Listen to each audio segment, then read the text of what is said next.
Karnan, Napoleon, Bhagat Singh, ഈ മൂവരുമാണ് എൻ്റെ ഹീറോസ് എന്ന് പറഞ്ഞ് നമ്മളെ കൈയടിപ്പിച്ച പുള്ളിയുടെ ആഗ്രഹങ്ങൾ പുള്ളി എഴുതി അതിനെ മാനിഫെസ്റ്റ് ചെയ്യാറുണ്ട്.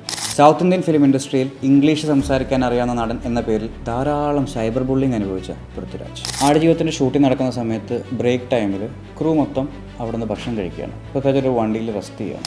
അഹങ്കാരിയും താന്തോന്നിയുമാണെന്ന് പറഞ്ഞ പൃഥ്വിരാജ് ഇന്ന് നമ്മളുടെ എല്ലാവരുടെയും ഹീറോയാണ്. ഇപ്പം ഞാൻ പറഞ്ഞ കാര്യങ്ങളെല്ലാം പൃഥ്വിരാജിനെ പറ്റി നമുക്ക് എല്ലാവർക്കും അറിയാവുന്ന കാര്യങ്ങളാണ്. പക്ഷേ ഞാനിന്ന് അതല്ല നിങ്ങളോട് പറയാൻ ഉദ്ദേശിക്കുന്നത്. മാറ്റം അനിവാര്യമാണ് എന്ന് നമ്മളെ അടുത്ത് കുറേ പേര് പറഞ്ഞിട്ടില്ലേ? എന്താണ് ഈ മാറ്റം? ആൽബർട്ട് ഐൻസ്റ്റീൻ പറഞ്ഞൊരു കോട്ടുണ്ട്: insanity is doing the same thing over and over again and expecting different results. ഒരേ കാര്യം ഒരേപോലെ പല ആവർത്തി ചെയ്തിട്ടും ഡിഫറെൻ്റ് ആയിട്ടുള്ള റിസൾട്ട് എക്സ്പെക്റ്റ് ചെയ്യുന്നത് ഭ്രാന്താണ്. നമ്മളിൽ പലരും നമ്മൾ പഠിച്ചതല്ല നമ്മളുടെ ജോലിയായിട്ട് പിന്നീട് ചെയ്തിട്ടുള്ളത്. ഉദാഹരണത്തിന് ഞാൻ ഒരു വക്കീലാവാനാണ് പഠിച്ചത്. പക്ഷേ എൻ്റെ ഇപ്പോഴത്തെ കർമ്മ മേഖല കോടതിയോ വക്കീൽ സംബന്ധമായിട്ടുള്ളതോ ഒന്നുമല്ല.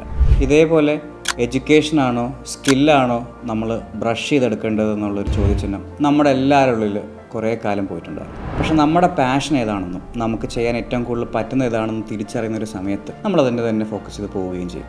അങ്ങനെ ഫോക്കസ് ചെയ്ത് പോയിട്ടുള്ള ഒരു സെലിബ്രിറ്റി, എന്നാൽ വെറും സെലിബ്രിറ്റി അല്ല, നമ്മളെല്ലാവരെയും എൻ്റർടൈൻ ചെയ്തു, എഡ്യൂക്കേറ്റ് ചെയ്തു, ഇൻസ്പയർ ചെയ്തിട്ടുമായിട്ടുള്ളൊരു സെലിബ്രിറ്റി ആരെന്നറിയട്ടെ? കർണൻ, നെപ്പോളിയൻ, ഭഗത് സിംഗ്, ഈ മൂവരുമാണ് എൻ്റെ ഹീറോസ് എന്ന് പറഞ്ഞ് നമ്മളെ കൈയടിപ്പിച്ച, നമ്മളെ സ്വന്തം ജീവിതം കൊണ്ട് എഡ്യൂക്കേറ്റ് ചെയ്യുകയും ഇൻസ്പയർ ചെയ്യുകയും ചെയ്ത ഒരു സെലിബ്രിറ്റി പൃഥ്വിരാജ് സുകുമാരൻ.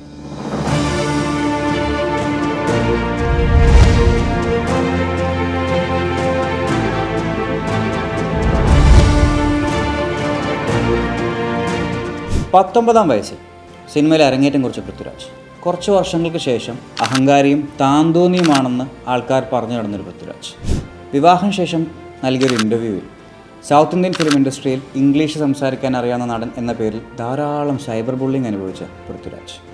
ഈ ഒരു പൃഥ്വിരാജിനെ പറ്റി നമുക്കെല്ലാം അറിയാം. എന്നാൽ അന്നും ഇന്നും വ്യക്തതയുടെ പേരിൽ, കൺവിക്ഷൻ്റെ പേരിൽ ഇത്രയും നന്നായിട്ട് സംസാരിക്കുന്ന ഒരു നടനെ നമുക്കറിയാം. അഹങ്കാരിയും താന്തോന്നിയുമാണെന്ന് പറഞ്ഞ പൃഥ്വിരാജ് ഇന്ന് നമ്മളുടെ എല്ലാവരുടെയും ഹീറോയാണ്. എങ്ങനെ? ഇപ്പം ഞാൻ പറഞ്ഞ കാര്യങ്ങളെല്ലാം പൃഥ്വിരാജിനെ പറ്റി നമുക്ക് എല്ലാവർക്കും അറിയാവുന്ന കാര്യങ്ങളാണ്. പക്ഷേ ഞാനിന്ന് അതല്ല നിങ്ങളോട് പറയാൻ ഉദ്ദേശിക്കുന്നത്. പൃഥ്വിരാജ് എന്ന സിനിമാ നടൻ നമ്മളെപ്പോലെ സാധാരണ ഒരു മനുഷ്യൻ തന്നെയാണ്. അദ്ദേഹത്തിനും നമ്മൾ ഫേസ് ചെയ്ത പോലത്തെ കുറേ ഒബ്സ്റ്റക്കിൾസ് ഫേസ് ചെയ്തിട്ടുണ്ടാകും. നമ്മൾ ചെയ്യുമ്പം നമ്മുടെ കാര്യങ്ങൾ നമ്മൾ മുന്നോട്ട് നീങ്ങുമ്പോൾ കുറേ നെഗറ്റീവ്സും കുറേ ബുദ്ധിമുട്ടുകളും കുറേ അനുഭവങ്ങളും നമുക്കുണ്ടാകും. പക്ഷേ അതിലൊന്നുമല്ല ഫോക്കസ് ചെയ്യേണ്ടത്. എന്താണ് വേണ്ടത്, എന്താണ് ചെയ്യേണ്ടത് എന്നതിൻ്റെ വ്യക്തമായിട്ടുള്ളൊരു ധാരണ നമുക്കുണ്ടെങ്കിൽ ഈസിയായിട്ട് നമുക്കെന്നെ തരണം ചെയ്യാം. പൃഥ്വിരാജ് ചെയ്ത പോലെ ഒരു എക്സാമ്പിൾ പറയുകയാണെങ്കിൽ, പൃഥ്വിരാജിൻ്റെ ഒരു രീതി പല ഇൻ്റർവ്യൂസിൽ നമ്മൾ മനസ്സിലാക്കിയിട്ടുണ്ട്. ഇപ്പോൾ 15 വർഷം മുമ്പ് ഉണ്ടായിരുന്നൊരു ഇൻ്റർവ്യൂവിൽ താൻ എന്താവണം, തൻ്റെ ആഗ്രഹങ്ങൾ എന്തൊക്കെയാണ്, തനിക്ക് എന്തൊക്കെ ചെയ്യണം എന്നുള്ളത് വളരെ ലളിതമായിട്ടും വളരെ കൃത്യതയോടും പുള്ളി പറഞ്ഞിട്ടുണ്ട്. പക്ഷേ പുള്ളിക്കൊരു പ്രോസസ്സുണ്ട്. പുള്ളിയുടെ ആഗ്രഹങ്ങൾ പുള്ളി എഴുതി അതിനെ മാനിഫെസ്റ്റ് ചെയ്യാറുണ്ട്. ഇതാണ് എനിക്ക് വേണ്ടത്, ഇതാണ് ഞാൻ ചെയ്യേണ്ടത് എന്ന് എഴുതി മാനിഫെസ്റ്റ് ചെയ്യുമ്പോൾ അതിലേക്ക് എങ്ങനെ പോകണമെന്നുള്ള റൂട്ട് മാപ്പ് പുള്ളിയുടെ ബ്രെയിനിൽ സംഭവിക്കുന്നുണ്ട്. അതിൽ പുള്ളിക്ക് ക്ലാരിറ്റി ഉണ്ട്. അവിടെ ആരെന്ത് പറഞ്ഞാലും, ആര് തരം താഴ്ത്തിയാലും, ആര് കുറ്റപ്പെടുത്തിയാലും എന്നെ പ്രൊമോട്ട് ചെയ്ത് എൻ്റെ ഹാർഡ് വർക്കും എൻ്റെ സ്മാർട്ട് വർക്കും കൊണ്ട് മാത്രമേ ഞാൻ ആ ഹൈറ്റ്സിലെത്തൂ എന്നുള്ള വ്യക്തമായിട്ടുള്ള ധാരണ പുള്ളിക്കുണ്ട്. He clearly knows what he is and he clearly knows what he wants. ഈ ഒരു ക്ലാരിറ്റി നമുക്കെല്ലാവർക്കും വേണം. എങ്കിൽ മാത്രമേ നമ്മൾ ഉദ്ദേശിക്കുന്ന സാധനം നമുക്ക് അച്ചീവ് ചെയ്യാൻ പറ്റുള്ളൂ. ഇതുപോലത്തുള്ള കാര്യങ്ങൾ കൊണ്ട് മാത്രമല്ല പൃഥ്വിരാജിനെ ഒരു ഹീറോ എന്ന് നമ്മൾ പറയുന്നത്. പൃഥ്വിരാജിൻ്റെ സിനിമ പോലെ തന്നെ പൃഥ്വിരാജിൻ്റെ ഇൻ്റർവ്യൂസും നമുക്ക് ഭയങ്കര ഇഷ്ടമാണ്. അതിൻ്റെ കാരണം പുള്ളി സംസാരിക്കുന്ന രീതി, പുള്ളി ഉപയോഗിക്കുന്ന ഭാഷ, അതിൻ്റെ ക്ലാരിറ്റി, ഇതെല്ലാം നമ്മൾ ഇൻസ്പയർ ചെയ്യുന്നുണ്ട്. പക്ഷേ എനിക്ക് അതിനേക്കാൾ ഉപരി പുള്ളിയുടെ ഉള്ളിലെ കമ്പാഷനേറ്റ് ആയിട്ടുള്ള ബിഹേവിയറാണ് ഇഷ്ടപ്പെടുന്നത്. പൃഥ്വിരാജ് ഒരു സുന്ദരനായിട്ടൊരു മനുഷ്യനാണ്. പക്ഷേ it is his personality what makes him more handsome. കാരണം അദ്ദേഹത്തിൻ്റെ ജീവിത രീതിയിൽ, അദ്ദേഹത്തിൻ്റെ മാർഗങ്ങളിൽ he is actually leading an example for all of us. ഈ അടുത്തൊന്ന് ഇൻ്റർവ്യൂസിൽ കേട്ടതിൽ പൃഥ്വിരാജ് പറഞ്ഞൊരു കാര്യമുണ്ട്. ആടുജീവിതത്തിൻ്റെ ഷൂട്ടിംഗ് നടക്കുന്ന സമയത്ത് ബ്രേക്ക് ടൈമിൽ ക്രൂ മൊത്തം അവിടുന്ന് ഭക്ഷണം കഴിക്കുകയാണ്. പൃഥ്വിരാജ് ഒരു വണ്ടിയിൽ റെസ്റ്റ് ചെയ്യുകയാണ്. റെസ്റ്റ് ചെയ്യുന്ന സമയത്ത് പൃഥ്വിരാജ് പറയുന്നുണ്ട്, എനിക്ക് വിശപ്പുണ്ട്, ദേഷ്യമുണ്ട്, സങ്കടമുണ്ട്, എല്ലാം ഉണ്ട്.